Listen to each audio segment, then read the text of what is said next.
Bom, sejam bem-vindos à terceira parte aqui do nosso tutorial. Nós agora iremos falar melhor sobre HQL, que é a Hibernate Query Language, né? Nos próximos vídeos nós iremos aprender a inserir e remover dados. Aqui basicamente nós vamos focar mais na seleção dos dados, tá? O NetBeans ele traz um recurso muito interessante, que é o editor de HQL. Então você pode simular algumas HQLs em cima dele para você aprender, tá? A HQL é bastante simples, ela é oriunda da SQL tradicional, só que você não necessita fazer junção e nem nenhuma operação de produto cartesiano nem nada do tipo. Ele já faz isso para nós, tá? O próprio Hibernate já faz isso para nós aqui para facilitar, ok? Para isso, naquele projeto que nós já criamos, vamos clicar aqui no botão direito em cima do projeto. Vamos mandar limpar e construir. Isso aqui é necessário para a gente usar o nosso simulador de HQL, porque ele tem que compilar as classes, até então elas não foram compiladas, né? Bom, depois de você ter clicado em limpar e construir, esse exemplo aqui que nós vamos utilizar, em alguns casos esse editor do Hibernate aqui, HQL, não funciona, tá? O editor da HQL aqui, algumas versões do NetBeans, eu não sei dizer bem o porquê. Eu já presenciei algumas máquinas o Windows não funcionar, mas é a minoria dos casos, tá? Então pode ser que no seu computador aí que você está fazendo essa prática, pode ser que não funcione o HQL Editor aí, mas eu acredito que irá funcionar assim, tá? Então para utilizar o HQL Editor aqui, nós vamos clicar com o botão direito em cima do principal arquivo de configuração do Hibernate, que é o hibernate.cfg.xml, e executar a consulta HQL. Ele vai abrir para nós esse editor aqui, tá certo? O editor da HQL. Uma característica interessante na HQL, que é a linguagem de busca do Hibernate, é que você não necessita colocar a cláusula select, tá? O select dele, ele por padrão já vai buscar todos os dados. Então você não precisa colocar, por exemplo, select posição e salário do jogador. Por padrão ele vai buscar todos os atributos de toda tabela. Até tem como você configurar isso, mas como o processo que o Hibernate faz é o seguinte: quando você faz uma seleção, ele vai até a tabela do banco de dados, ele recupera aquelas linhas, ele cria um objeto para cada linha recuperada. Então se na consulta ele achou 50 itens, ele vai criar 50 objetos daquela classe, e ele vai criar objetos com todas as propriedades. Então por padrão você não precisa especificar quais colunas você quer, porque por padrão ele vai selecionar todas, tá certo? Então a gente começa a partir do from, tá? Não precisamos colocar select nome ou select id, isso ele já busca por padrão. Até é possível colocar, mas por padrão ele busca tudo. Então vamos usar como o HQL trabalha normalmente. Então vamos colocar, por exemplo, from. Eu quero buscar todos os dados de times, né? Então from time. Percebam aqui o seguinte: eu não posso trabalhar com T minúsculo. Por quê? Eu estou fazendo uma consulta orientada a objeto, então eu estou buscando de uma classe. Eu tenho uma classe chamada time, eu não tenho uma classe chamada time com T minúsculo. Como vocês podem ver aqui, a classe gerada se chama time com T maiúsculo, tá? Então eu tenho que seguir exatamente o nome da classe. Esqueçamos um pouco as tabelas do banco de dados, vamos pensar aqui como se fosse classe, tá? Só mandar executar aqui. E como vocês podem ver, ele buscou aqui as consultas realizadas. E tem aqui o SQL, deixa eu executar de novo para vocês. Aquela opção que nós usamos, que vocês viram no vídeo anterior lá, aquela propriedade hibernate.showSQL_true, serve justamente para isso aqui. Ele mostra qual é a query de fato que o Hibernate converteu da HQL, que é essa daqui, para SQL, né? Então ele mostra que é uma questão didática, né? Ele mostra qual foi a query que ele está utilizando. E aqui é o resultado da consulta. Perceba o seguinte: ele busca automaticamente todos os atributos da classe time, tá? Então, por exemplo, aqui ele selecionou 13 linhas, então ele criou 13 objetos. Cada linha aqui é um objeto, tá? Então tem esses times aqui que ele buscou no banco de dados, já estão previamente cadastrados, né, com suas respectivas cidades, número de jogadores e o ID de cada time. Tudo isso foi recuperado da tabela do banco de dados. E aqui eu tenho, percebam aqui que essa maneira um pouco estranha de visualizar, esse aqui é aquela coleção que busca os jogadores que estão que fazem parte de cada time. Percebo que os times que não têm jogadores cadastrados, eles aparecem dessa maneira, né? Então eu tenho apenas 3 times com jogadores cadastrados, tá certo? E aqui ele representa não o nome dos jogadores, ele representa o ID do objeto ao qual o jogador faz parte, tá? Então, por exemplo, eu não sei qual é o nome desse jogador, mas esse código que aparece aqui para nós antes da vírgula, ele é um ID de algum jogador. A mesma coisa se aplica para esse daqui, tá? Esse ID é o ID do objeto que está na tabela do banco de dados lá. Como nós não pedimos para exibir o nome ainda, ele mostra dessa maneira, tá ok? Então, o que na verdade o Hibernate faz? Eu utilizei HQL, ele converte para SQL a consulta, busca os dados e traduz isso para uma classe, tá? E cada linha é um objeto daquela classe. Se eu quiser selecionar todos os jogadores, eu faço dessa maneira. Lembrando que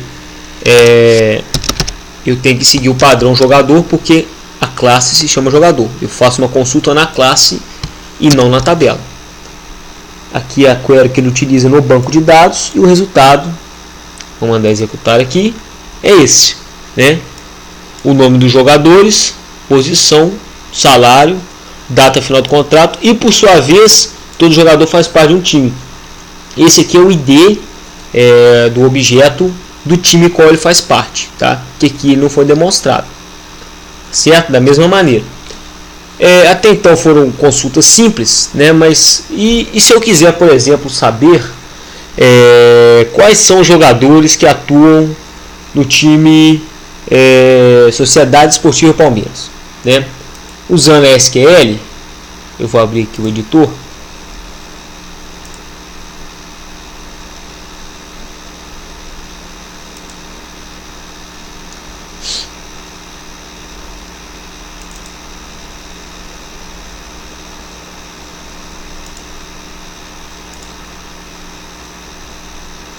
Usando a SQL tradicional, como vocês podem ver aqui, vocês já fizeram a importação desse banco de dados. Caso eu queira saber, por exemplo, o nome, os jogadores que jogam pela Sociedade Esportiva Palmeiras, eu tenho que fazer o inner join, concorda? Porque na tabela, por exemplo, jogador,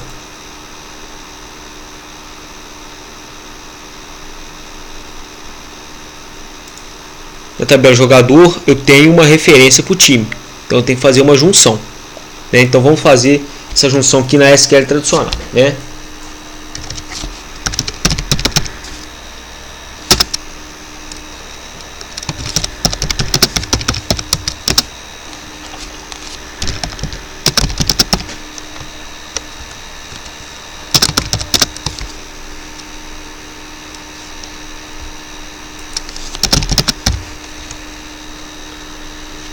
Então a condição é onde o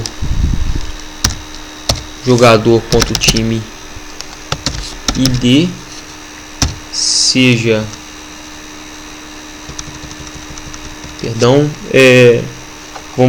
o critério seja selecionar em um time específico, né? Então onde o time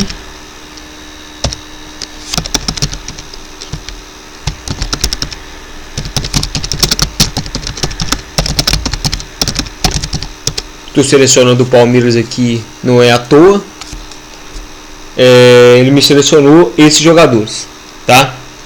Aqui ele está até um pouco desatualizado aqui, se eu não me engano. Perdão, que faltou um critério de seleção, né? it.ij.time id seja igual a t.id, perdão.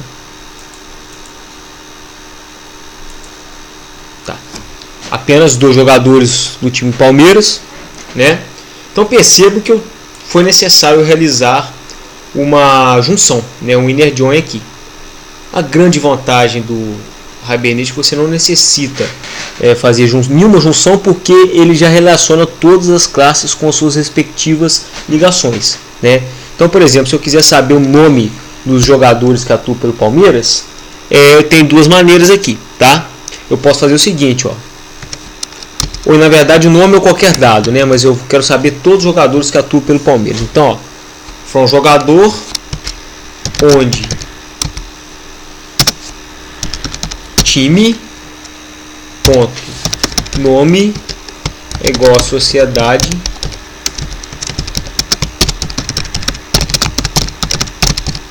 Palmeiras. Percebo que ele já faz a junção, vamos mandar executar, e ele já selecionou todos os dados. Volto a dizer a vocês, a gente quer saber todos os dados, né?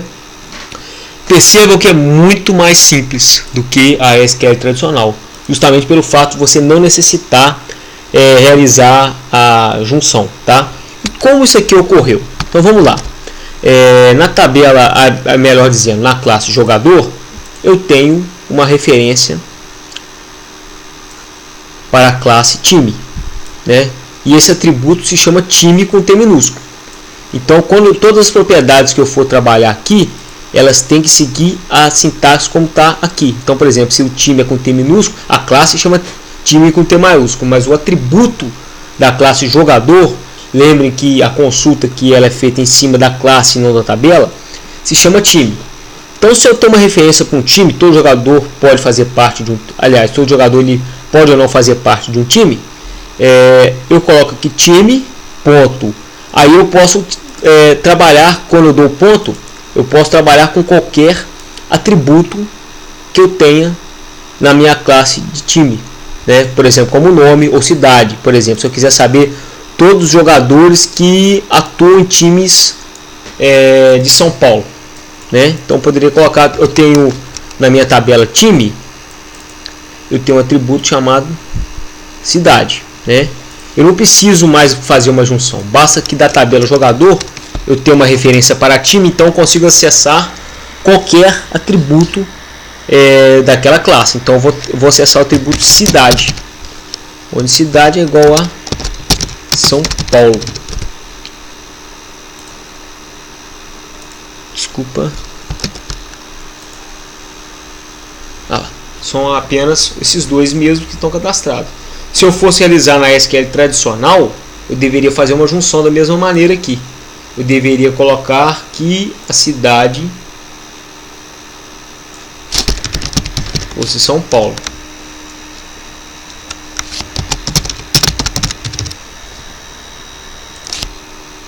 Vai recuperar justamente esses dados, né, que só tem cadastrado atualmente o Palmeiras na cidade de São Paulo. Tá certo? Então a SQL da HQL, perdão, ela facilita bastante nas consultas. Você não necessita realizar HQL. Pensem sempre dessa maneira. Eu vou escolher, por exemplo, na classe que tem apenas uma referência. Por exemplo, qual a estratégia aqui? Na classe time eu tenho várias referências de jogadores. Eu tenho um set de jogadores, um conjunto de jogadores. Agora na classe jogador eu tenho apenas uma referência para time. Então é mais fácil eu ir nessa classe que tem apenas uma referência. Referenciando esse atributo eu consigo acessar qualquer atributo da outra classe, tá? Por exemplo, se eu quiser saber quantos jogadores tem cada time, tem duas maneiras de se realizar, né? Podemos utilizar aquele método que nós acabamos de criar, por exemplo, no vídeo anterior, né?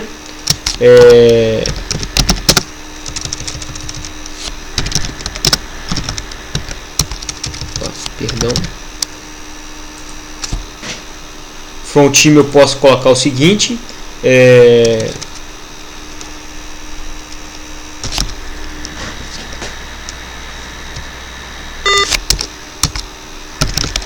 ou então posso vir pelo jogador, né?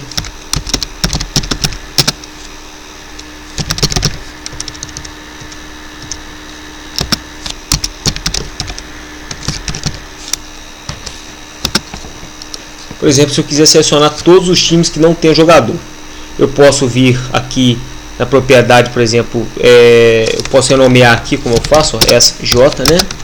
Onde J.time, que é um atributo, time é um atributo da classe jogador, como vocês podem ver aqui. Ponto jogadores, né? Como foi definido aqui, ó. Perdão.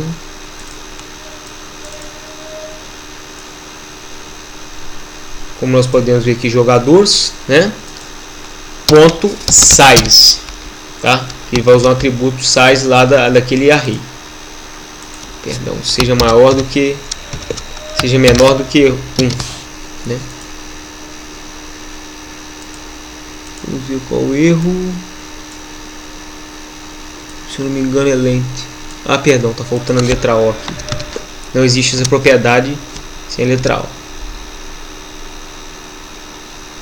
Perceba que ele já faz a condição para nós. Ele não achou nenhum menor do que um jogador, tá? Ou então seja igual a 0, teria que dar o mesmo, mas ele não recuperou, tá certo? Com essa condição.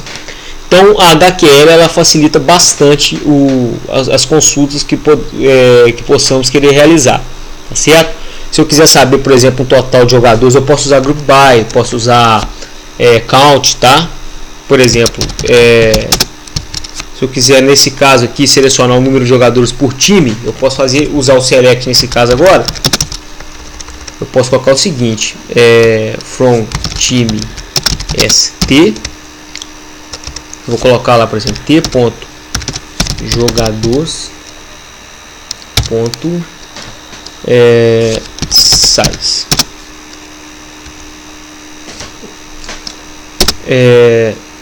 O size é uma propriedade que é o tamanho do array, correto? Vou selecionar dessa maneira, são todos os times cadastrados.